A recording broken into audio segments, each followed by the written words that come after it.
नमस्कार दोस्तों, क्या आपके घर में भी छोटी-छोटी बातों पर घर में बहस हो जाती है? क्या आपके घर में भी लोग एक-दूसरे से नाराज़ ज़्यादा रहते हैं? क्या आपके घर के सदस्य भी एक-दूसरे के साथ रहते हुए भी एक-दूसरे से दूर होते जा रहे हैं? यदि आपका जवाब है हाँ, तो ये वीडियो सिर्फ़ आपके लिए ही है। ध्यान से सुनिएगा तो चलती है वीडियो। दोस्तों, किसी भी घर में तनाव एकदम से नहीं बढ़ता। ये छोटी-छोटी गलतियों, गलतफ़हमियों और अनदेखी वजह को इग्नोर करने की वजह से धीरे-धीरे बढ़ता है। आइए दोस्तों जानते हैं घर से तनाव दूर करने की 5 साधारण लेकिन बहुत आसान बातें। आज हर व्यक्ति अपनी बात कहना चाहता है लेकिन दूसरे की सुनना कोई नहीं चाहता। जब कोई व्यक्ति अपनी बात कह रहा हो तो उसे पूरा सुनिए, उसे बीच में मत टोकिए, उसे पूरा कह लेने दीजिए। अक्सर घरों में झगड़ा इस बात के लिए नहीं होता कि सामने वाला गलत है, बल्कि इसलिए होता है कि किसी ने उसकी बात पूरी तरीके से सुनी ही नहीं।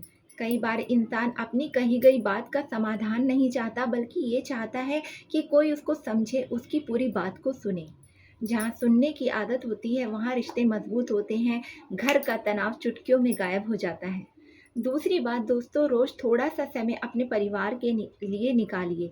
आज हर व्यक्ति के हाथ में, चाहे वो छोटा हो, बड़ा हो, जवान हो, बुजुर्ग हो, सबके हाथ में मोबाइल है। एक ही कमरे या हॉल में बैठे रहने के बावजूद सभी लोग एक दूसरे से नहीं बल्कि स्क्रीन से जुड़े रहते हैं। रोज केवल 20 मिनट एक दूसरे के साथ बैठिए, एक दूसरे के साथ चाय पीजिए, दिन भर की बातें कीजिए, बच्चों की बातें सुनिए, बुजुर्गों का हाल पूछिए। यकीन मानिए ये छोटा सा समय, छोटा सा आपका एफर्ट रिश्तों को फिर से जोड़ सकता है। तीसरी बात, घर के सदस्यों से शर्माइए मत, माफी मांगना सीखिए और उनके एफर्ट्स के बदले में उन्हें थैंक यू या धन्यवाद बोलना सीखिए। अपने ही तो हैं, इन्हें धन्यवाद कहने की या इनसे माफी मांगने की क्या जरूरत है।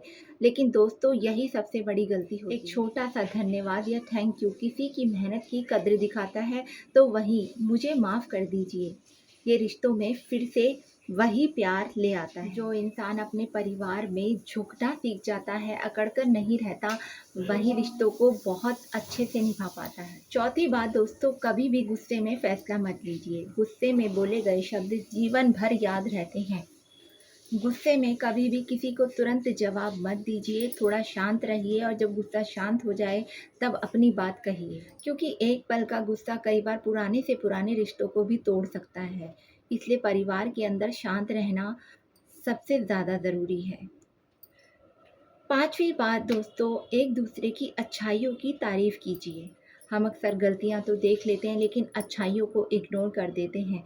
यदि आपकी माँ ने आपके लिए मेहनत की है, आपके पिता ने आपके लिए संघर्ष किया है, अगर जीवन साथी ने हर मुश्किल वक्त में आपका साथ दिया है, अगर आपके बच्चों ने आपके लिए कुछ अच्छा काम किया है, तो उनकी तारीफ कीजिए, क्योंकि तारीफ इंसान का आत्मविश्वास बढ़ाती है और घर के माहौल को सकारात्मक रखती है, लोगों के मन से तनाव को दूर करती है। दोस्तों, तनाव की असली वजह क्या होती है? पैसों की कमी तनाव की असली वजह नहीं होती, बल्कि लोगों का एक दूसरे के साथ सम्मान न करना, एक दूसरे से सही व्यवहार न करना तनाव की असली वजह होती है। घर में तनाव आते ही लोग एक दूसरे से बातचीत बंद कर देते हैं, एक दूसरे को समझना छोड़ देते हैं। तो दोस्तों, आज से क्या बदलना है? आज ही एक संकल्प लीजिए कि मैं अपने परिवार के सदस्यों को समझने की कोशिश करूँगा, मोबाइल से ज़्यादा वक्त अपने परिवार के सदस्यों को दूंगा। मैं गुस्से में शब्दों का चुनाव नहीं करूंगा, मैं धन्यवाद और माफ़ी मांगने की आदत डालूंगा। मैं अपने परिवार के हर छोटे बड़े सदस्य की अच्छाई को पहचानूंगा। यही छोटी छोटी आदतें घर को खुशहाल बनाती हैं, घर से तनाव को दूर कर। तो दोस्तों, याद रखिए, मतभेद हर घर में होते हैं, लेकिन वो झगड़ों में तब बदलते हैं जब लोग एक दूसरे को समझने की कोशिश नहीं करते हैं। तो तो दोस्तों, आज की ये मेरी बातें आपको कैसी लगी, आज का ये टॉपिक, इस पर मेरे विचार आपको कैसे लगे, कमेंट करके ज़रूर बताइएगा। फिर मिलते हैं नेक्स्ट टॉपिक पर बात करने के लिए। तब तक के लिए खुश रहिए। Bye bye.